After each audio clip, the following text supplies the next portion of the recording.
હાલ રાજકોટથી એક ખૂબ જ દુઃખદ સમાચાર સામે આવી રહ્યા છે। રાજકોટ માટે આજે જાણે બ્લેક ફ્રાઈડે સાબિત થયો હોય તેમ એક જ રાતમાં 2 મહિલાઓ સહિત 17 વ્યક્તિના જુદા જુદા કારણોસર મૃત્યુ થયા છે।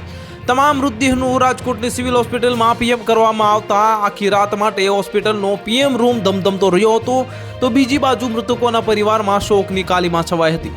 મૃત્યુના કારણોમાં અકસ્માત, બીમારી, હાર્ટ એટેક, આપઘાત સહિતના બનાવોનો સમાવેશ થયો છે અને શહેરના જામનગર રોડ પર ઘાંટેશ્વર સનરાઈઝ પ્રાઇઝમાં જે રહેતા ભૂમિકાબેન મેહુલભાઈ ઠાકર નામના મહિલા રાત્રે 9 વાગે ઘરે હતા ત્યારે અચાનક બેભાન થઈ જતા સિવિલ હોસ્પિટલે ખસેડવામાં આવ્યા હતા, જ્યાં ટૂંકી સારવાર દરમિયાન મોત નિપજતા પરિવારમાં ગમગીની છવાઈ હતી।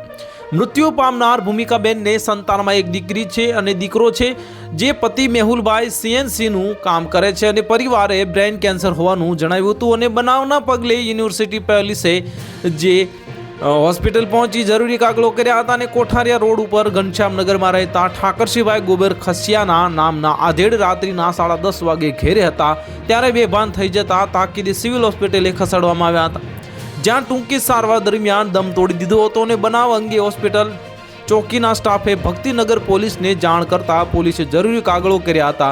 મૃતક ઠાકરસિંહભાઈ 4 ભાઈ 3 બહેનોમાં મોટા હતા અને રિક્ષા હંકારી પરિવારનું ગુજરાન ચલાવતા હતા અને પરિવારે એટેક આવી ગયાનું જણાવ્યું હતું અને બનાવથી સ્વજનોમાં શોક છવાયો છે। તો હાલ માટે આટલું જ, મળીશું નવી અપડેટ સાથે। જો તમને અમારા વિડીયો પસંદ આવતા હોય તો વિડીયોને લાઇક કરી દેજો, ચેનલને સબસ્ક્રાઇબ કરી બાજુમાં આવેલા બેલ આઇકનને દબાવી દો, જેથી તમને આવા સમાચારની અપડેટ મળતી રહે।